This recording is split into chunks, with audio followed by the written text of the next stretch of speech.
Right, we've got about 20 minutes now for your questions.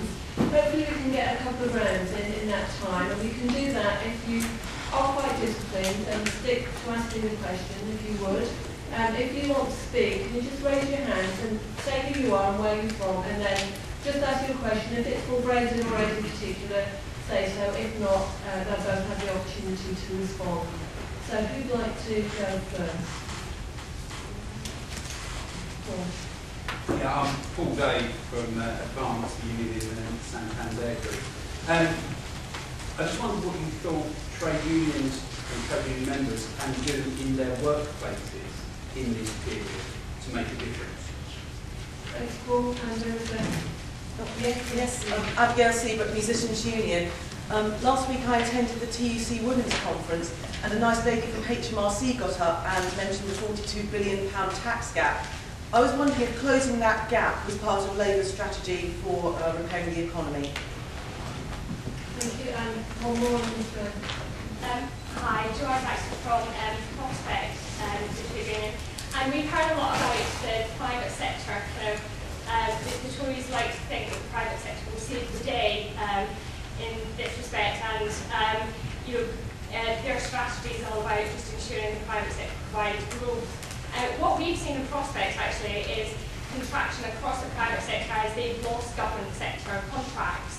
But what we have also seen, particularly in one company we negotiate with in BT, is some very good innovation in terms of trying to protect jobs through redeployment of individuals across the entire national company. So retraining people and paying them to retain their employment whilst they get that retraining, sometimes as long as up to a year or 2 years. And how do we share that best practice across things like local government? Because if we had schemes like that in other companies, actually we wouldn't have so many redundancies. Okay, thank you. Brendan, would you like to make something? Okay, well, I mean, what can trade unionists do in workplaces? They can talk to their mates, I guess. I mean, self-evidently in the public services at the moment that are really feeling the threat most directly, there's clearly a huge amount of discussion going on in canteens and places where people get together. But in the private sector too. Of course, the private sector is not going to be immune from the impact of the cuts. I mean, the government spends about £200 billion procuring goods and services off the private sector, and it's important we don't allow the public and private sector to be divided. But in the private sector too, as the implications of the cuts begin to ripple out across the economy and so on, taking that message, using the opportunities that are available in workplaces, I'm sure is going to be important. The tax gap that Abigail mentions, I mean, we've argued strongly that we think there are a whole number of areas of potential reform in the tax system, really looking to close down some of the loopholes that remain for tax avoidance, trying to develop a concerted global campaign against the tax havens that continue to be used by major corporations and the wealthiest. I mean, one of the strong themes that came out of the G20 summit that was held here in London under Gordon Brown's chairmanship was the focus on trying to get real concerted action to bring the tax havens to heel, kind of thing. But there are other areas of the tax system which we think should be reformed. The capital gains tax regime. Do you remember that fellow from the private equity world who makes massive amounts of money? I think his name was Nicholas Ferguson, who acknowledged that he was a little bit embarrassed that he paid tax at a lower rate than his cleaner. And although there's been some tweaking of the capital gains tax system, it still allows those benefits to accrue to the wealthiest. So there's a big agenda, I think, of discussion about fairness in the tax system. And just a colleague from Prospect about kind of sharing best practice and so on issues like redeployment procedures and so on to minimise redundancies. I mean, just to say, within the public sector, there is a lot of good experience as well I mean, if you look at the civil service, for example, although there have been some very kind of significant cuts in civil service budgets, there is a very detailed agreement to try to manage redeployment and to avoid compulsory redundancies by ensuring that people can see other opportunities and the different parts of the civil service cooperate together to make vacancies available to open them up for people moving from other parts of the system and so on. So I don't think there's a monopoly of wisdom in the private sector on handling some of these issues. There's good practice and there's bad practice. And as Ed was saying, just in respect of how the cuts are being managed in local government, there are intelligent, proper ways of handling that with proper, genuine consultation with the relevant unions and so on, and there are bad ways of handling it, which can be pretty crude and abrupt. And on handling these issues, whether in the public or the private sector, people ought to learn from best practice wherever they can see it.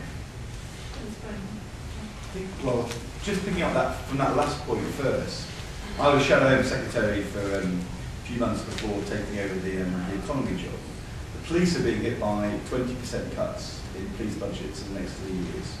But like local government, the police 20% budget cuts are all front-end loaded, 6%, then 8%. It's easily the biggest and fastest cut in police spending in the last 100 years. And in the police, as in local government, there isn't anybody who doesn't say there's ways in which we can find ways to be more efficient, to cooperate across councils, across forces, to try to improve our use of technology. But that's a task which takes a number of years. And in a people business, if you're told you've got to make bigger than expected cuts immediately, it's just not possible to put in place the kind of procedures and ideas and innovation that Jan was talking about. So you end up slowing people off, because actually that's the only way to make the budgets add up.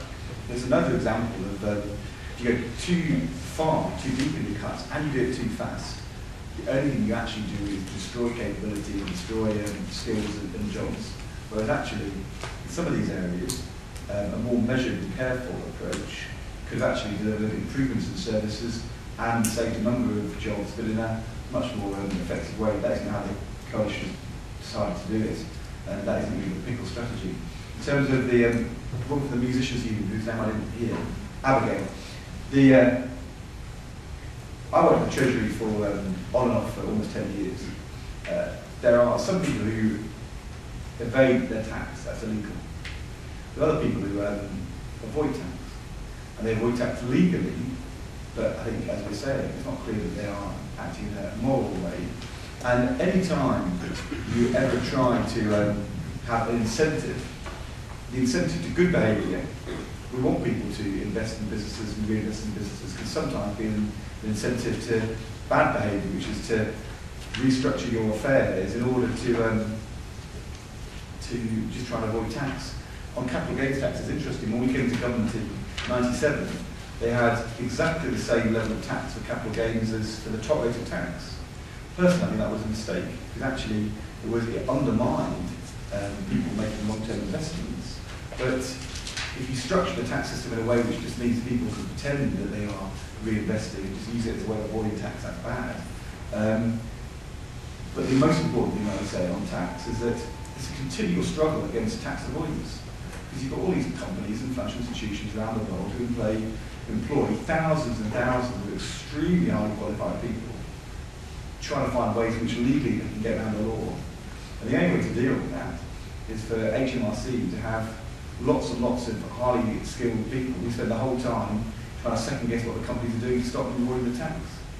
And so if I was a tax avoidance lawyer or accountant in a big financial institution, and I saw George Osborne announcing a major reduction in the number of staff in the HMRC, I would think, it's a tax avoidance charter.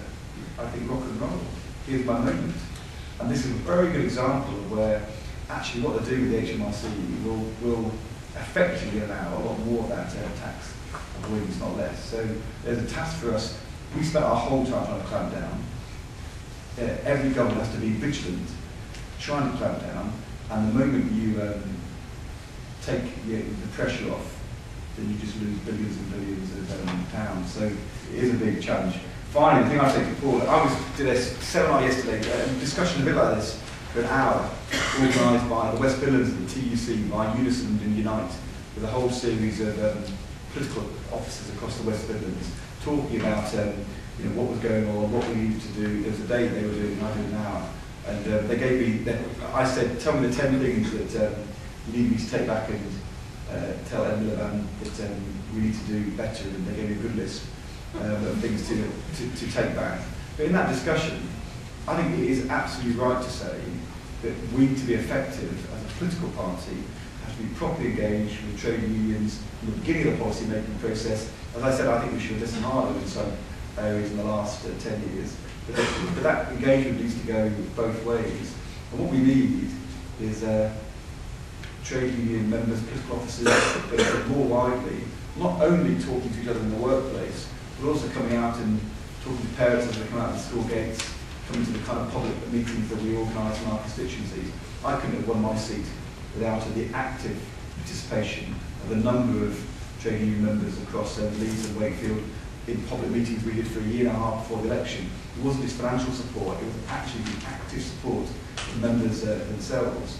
And so I would say the most important thing I need, and I know this is happening in many areas, is for trade union members to get out to the workplace, out of hours, come and help us knock on doors and stand on the streets and stand outside the schools and build that broader coalition through word of mouth, because trade union members are also mums and dads and use public services and have elderly relatives. They can be incredibly good advocates, and so what we need is people out on the streets with us building that broader coalition. Thanks, Ed. Right, I think we've got time for one more round of questions, so if you want to speak, I might not be able to take everybody, but let's have a look how many hands there are. Okay, I'm going to take 4, if you can be reasonably disciplined. Start here, then there's one over there, Tim at the back, and one more. Paul Maloney from Unions International. I want to pick up on some of the comments that Ed made, but I think it's a question to both Ed and Fred, and it's about winning the argument. I mean, Ed quite clearly said it's really important for us to win the argument. It seems to me there are 2 approaches to the argument. One is to describe the Tories as sort of being a bit stupid and a bit daft, going too far too quickly, not understanding that what they're doing is going to have some detrimental impact on any chance of recovery, and that they're not in the real world. The alternative, which also I think Ed also touched on, is actually this concept that they are really the inheritors of the 1980s right-wing ideology in the country, and what they firmly believe is that actually this country should be a low-wage, deregulated economy, which actually none of the other EU countries with right-wing governments actually believe to the extent that they do. So really, it's a question about the balance between those 2 approaches. Which approach wins the argument? Is it that they're stupid, or is it that they're dangerous? Okay, thanks, Paul. Gary Graham from Prospect. I represent air traffic controllers, and it's a real danger at the budget that the government's going to announce their intention to fully privatise air traffic control. And as part of our campaign, we sought to reach out, and certainly a number of the airlines have come out in opposition to the government's proposing to the chief executives on record opposing a full-scale sell-off of NATS against no public subsidy. I think one of the things I'd be interested to hear is how do we as a trade union movement reach out to other groups in society so our position can't be characterised as producer self-interest? Thanks, Gary. Tim? Thanks, Sue. It's a question to Ed, really, and encouraging you look into the future, Ed. I wonder if I could ask you about the role of collective bargaining in a healthy economy. And the reason I ask the question is because as the post-mortem of the financial crisis continues, there's more and more economic literature, not necessarily from trade union-friendly economists, saying that the stagnating role of wages, the share of profits going to wages steadily falling in recent years, meant that one of the factors that caused the crisis was that ordinary working people just didn't have the means to get by and had to borrow more and more, live in more and more debt. And I wonder if we need to have a more grown-up discussion about the role of wages in a healthy, rebalanced economy. And in order to promote better wages, we need to promote better collective bargaining, because although our opponents out there don't like this, the fact is that the best way to protect their wages is to have greater collective bargaining. So with the Labour Party embarking on an enterprise and growth review, I wonder if this is something that the party could be thinking about in terms of the future. Thank you. And last one in this round is there. My name's Jess, I'm from the CSP. Jess, do you want a microphone? I can't be the only person who finds it virgin unbearable that David Cameron cannot answer a straight question in a straightforward way. How do kind of the Labour Party and unions and all of us, how do we put our argument across in a genuine way that doesn't just look like point scoring and turning people off, that turns people off? Okay, thanks, Jeff. I think that question of style is one that will come up in our discussion about young people as well. Brendan, do you want to deal with the issue about producer interest as well as any other comments you want to raise? Yeah, well, I'll try to. I mean, I think Jess's question and Danny's, in a sense, both raise the same kind of challenge.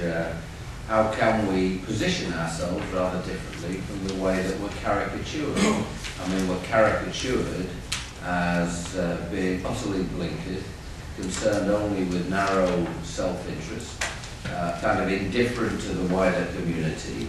When disputes arise, we don't go monkeys that they may inconvenience the wider public and so on. All we're interested in is grabbing, whatever return we can get for our own members.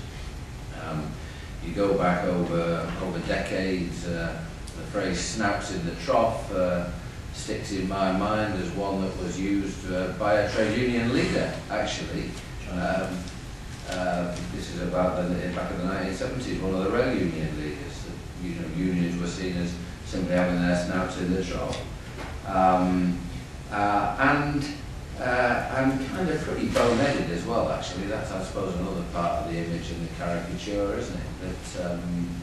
That we don't think the on the end of our noses kind of thing, and the next pay packet's all we're interested in, and the wider kind of issues in building successful organisations, whether in the private sector, delivering long-term sustainable wealth creation and so on, or whether delivering high-quality services in the public sector.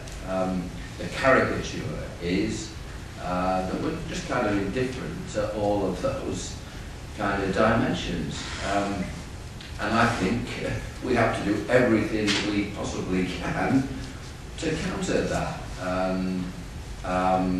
We have to, as a part of that, the question Danny raises, that is about reaching out in different ways to other organisations and looking to be seen to do what I think we need to do, which is play a thoughtful, intelligent role in grappling with some of the big debates about how we're going to develop our economy, how we're going to deliver long-term kind of prosperity, to counter those caricatures and those stereotypes that people like to hang around our neck.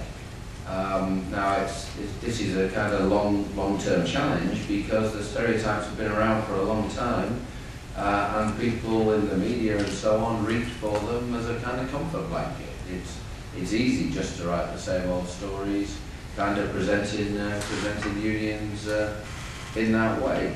I mean, I would like to think that we've made some headway, that we occasionally get a little bit more recognition that actually on some of the big kind of policy challenges, actually the trade union movement is seen as the centre of some interesting, creative, imaginative thinking.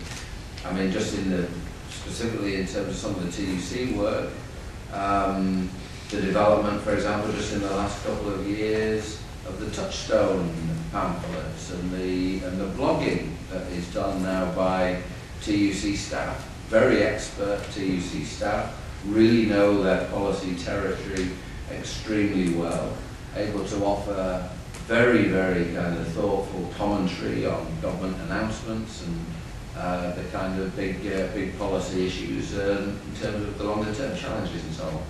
So, you know, it is a big challenge. Certainly in the TUC, I'm absolutely seized of that challenge, and we work very, very hard to do everything we can to counter those stereotypes, try and get beyond the caricatures, and present you know, the trade union movement in a very, very different way. And obviously we do what we can to encourage our affiliates as well, thinking about these issues to recognise the challenge and do the same. Thanks, Brendan.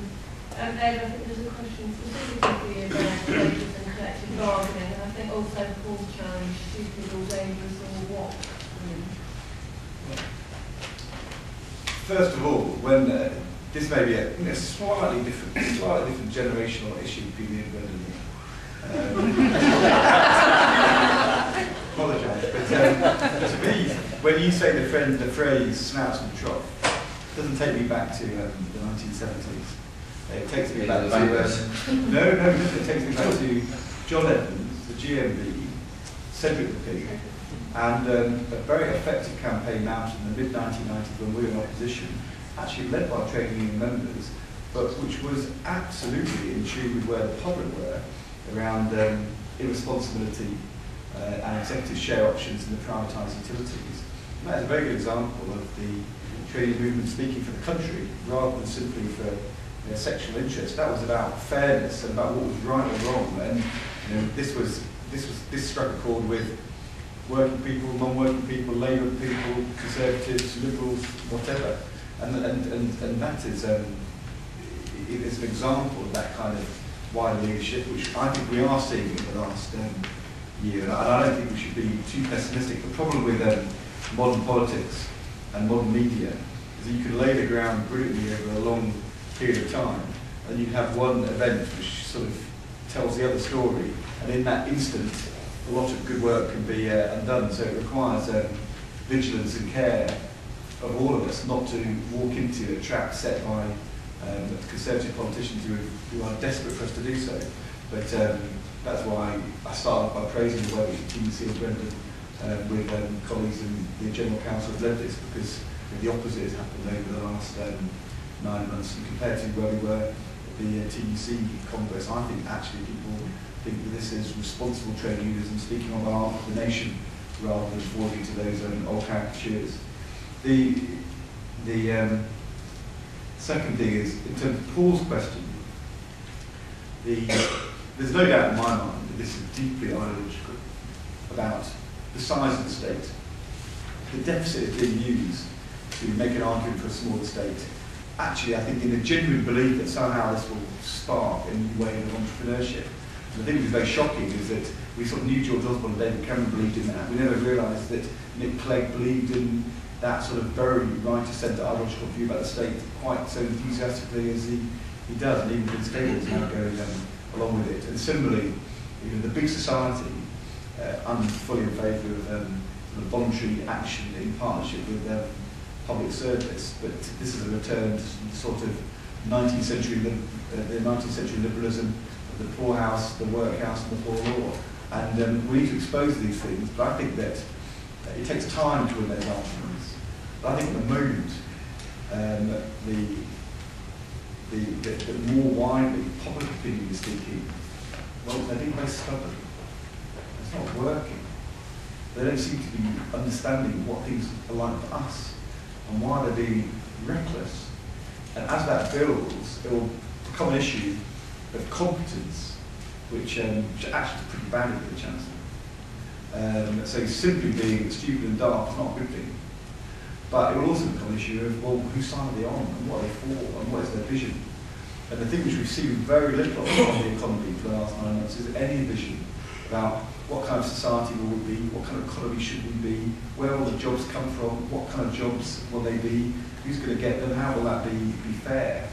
And so this is, as I said, this is a question which we have to answer, but I don't think George Osborne even wants to address, because he knows in so doing, you'll expose the fact that it's much more sort of political and ideological rather than simply about competence. And Tim, I agree with it. The thing is quite important to remember, our answer to Tim's point, fundamentally we want rising real wages because we are better at generating ideas and innovation and those kind of things. It's also important to remember when the coalition currently talks about rebalancing the economy using the depreciation exchange rate in order to have a export and manufacturing-led recovery. What they're actually talking about there is a fall of the wage share relative to the profit share. That is part of that mechanism. So they're aiming for things to become harder rather than easier. How could the Labour movement not want to see the wage share rise? What we really want, though, is to see real wages rise.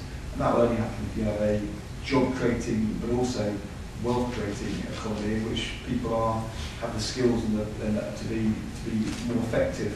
And that's where the wage growth needs to come from. And that is about the structure of your education and your skills, how you support innovation, the role that finance and banks play in our economy. And within that, there's no doubt that voice is more effective in negotiation than being forced to walk. And we're on a strange day today, because Vince Cable is making the argument that the solution to the productivity of our future economy is to take away maternity and paternity rights from parents. I would say that most employers I speak to see having an engaged, motivated workforce in which people are helped to balance work and family life as part of the future way to have a more high-skill, high-productivity economy. Therefore, it seems to be sort of rather flying in the face of business logic as well as fairness and social justice. Finally, I think Gary's question is a really good question for Brendan and the TUC rather than me, so I apologise for not addressing that one directly. I understand the points that you are making, because it's not my expertise to answer that question. But in terms of Jess's point, I mean, it is incredibly frustrating being asked Commons and saying David Cameron never asked a question. Well, if you want to be frustrated, try dealing with Theresa May. It's hard words. And with George Osborne, I've got no idea.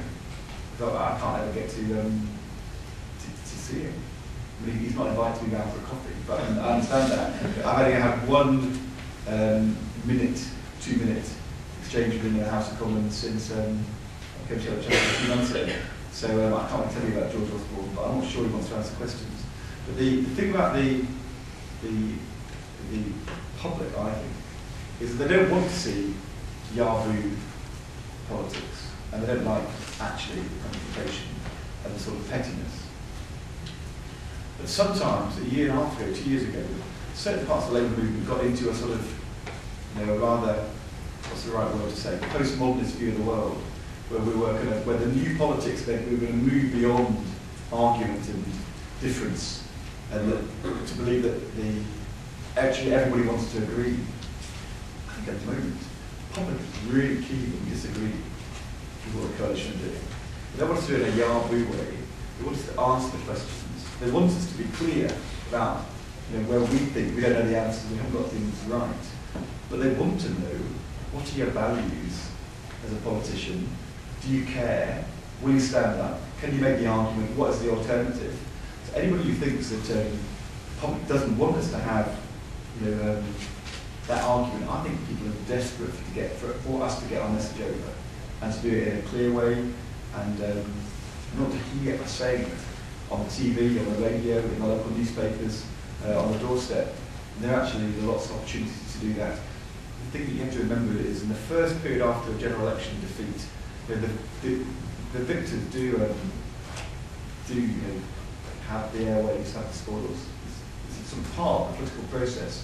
But and normally, after a while, people start to get a bit concerned. They want to hear what the alternative view is, but that can sometimes take years. I have never seen, and I'm not a psychologist, so there may be a good example of this which will blow me out of the water. But I've never seen in Britain a new and incoming government fall so quickly in terms of the public's perception of whether they're actually taking the country in the right direction. it's been quite a dramatic fall since October. And that is partly to do with broken promises and an incoherent coalition, but it's also to do with people's perception that it's not what they want in their lives. And that opens up a massive opportunity for us as a Labour and trade union movement to set out the alternative in a clear and real and ordinary but quite direct way. And as I said, we can do that in a way which is doesn't speak for ourselves or our self-interest, but for the interests of families and communities in the national interest. Then I think this is an entirely win-win. Thank you very much. I'm very conscious now that there were people who would like to come into the debate, and I'm sorry we really have to end, not least because I have to get away to catch a train, and I don't want to be responsible for him not doing that. It would be, and you probably will come to a Unions21 meeting again. But I think that's been a really interesting session. Obviously, very good contributions from both speakers and a good question and answer session. So, as Brendan and Ed have to leave, can we just thank them for their contribution?